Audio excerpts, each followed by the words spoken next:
Hello, welcome to JessieAtHome.com. I'm going to show you some basics here, your slip knot and your chain stitch. So first we're going to learn the slip knot made without using your crochet hook. When I talk about your yarn, there is a tail of the yarn, which is this cut end, and then the working yarn or the live yarn, which is the end off to my left here, that is still attached to the ball of yarn. So to make your slip knot, first you kind of make pinching fingers. Okay, you take your tail of your yarn and you wrap it around your hand. Make sure you leave yourself a good sized tail. See how it crosses over there? Right there, it's crossed over. Now you pick up your working end and you grab it in those little pinchy fingers you just made. Grab your cross, pull it through, and pull the tail. You have a slip knot. Okay? Show you that one more time.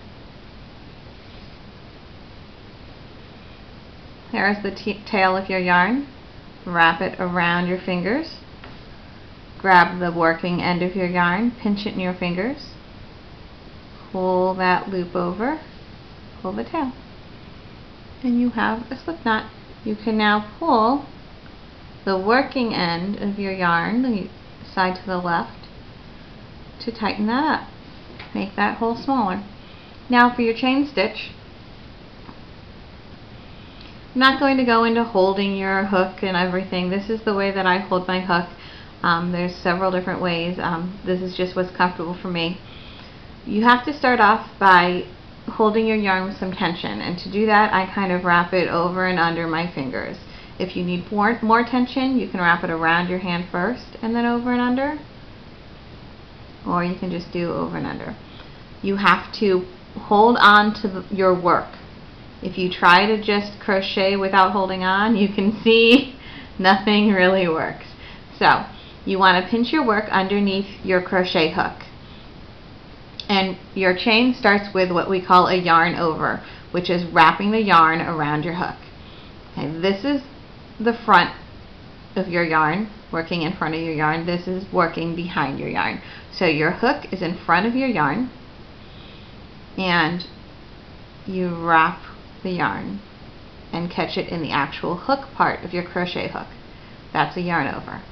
You wrap the yarn, catch it in the hook part of your crochet hook. You can see if you weren't pinching here, and if you didn't have tension up here, this wouldn't work. You need to be holding onto your yarn.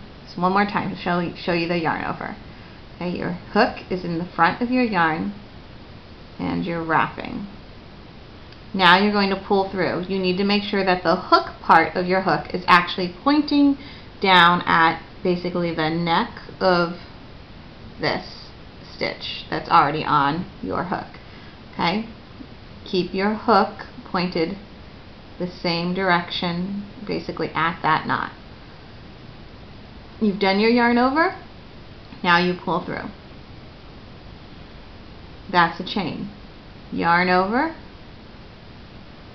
pull through. Yarn over, pull through. Every once in a while you're going to need to pinch up closer again, because if you're too far away you don't have the control that you need. Okay. Yarn over,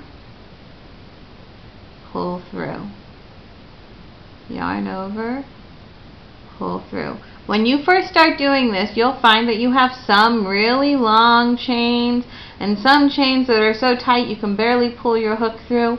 That is normal for when you're just getting started. In a perfect world, which it's not, but if it was, what you want is to try to use this round area of your hook to set your gauge, to decide the size of your stitch. Okay, you can see my loop that's on my hook. It's not tight so that I can't move, but it's wrapped decently well around the hook. It's not really loose either. Okay, you just use that part of your hook to determine the size of your stitch, and that is the part of your hook. This stitch says that it's 5 millimeters. This hook says it's 5 millimeters. That is the part of the hook that is 5 millimeters. Okay, so you're going to yarn over, pull through. And you can see if you're using that part of your hook to determine the size of your loops, they will all be basically the same size. Okay, so I'll go really slow for you again. Yarn over, pull through. Yarn over, pull through. And if you're having a problem with them being really loose, that's when you might need to actually wrap the yarn all the way around your hand first once, and then wrap it around your fingers. Your tension might be too loose. This will help you tighten up your tension. It just basically makes the yarn have to go through a few more obstacles before it loosens up, which will allow you to hold it a little bit tighter. Yarn over, pull through.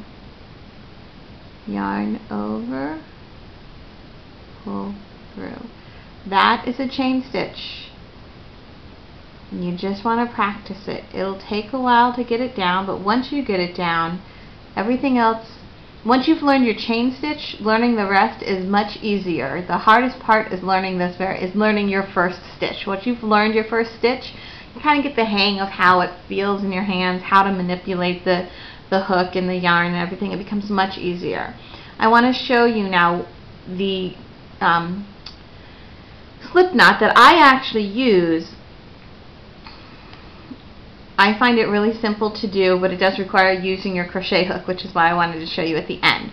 What I do is I fold my yarn over my crochet hook, and I take that tail of the yarn and put it in the front, over top, in between my yarn and my hook part of my hook. Okay, so fold it over like that. Then I just make my first chain and pull. That makes the knot. So one more time. You fold your yarn over your hook, you take the tail and you wrap it in the front end of your crochet hook. Then you pick up your working end of your yarn and make a chain. Pull tight, and that's your slip knot. Okay? This is how you start your work.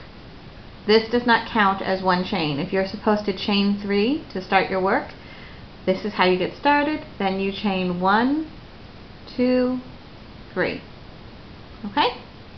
I hope that helps.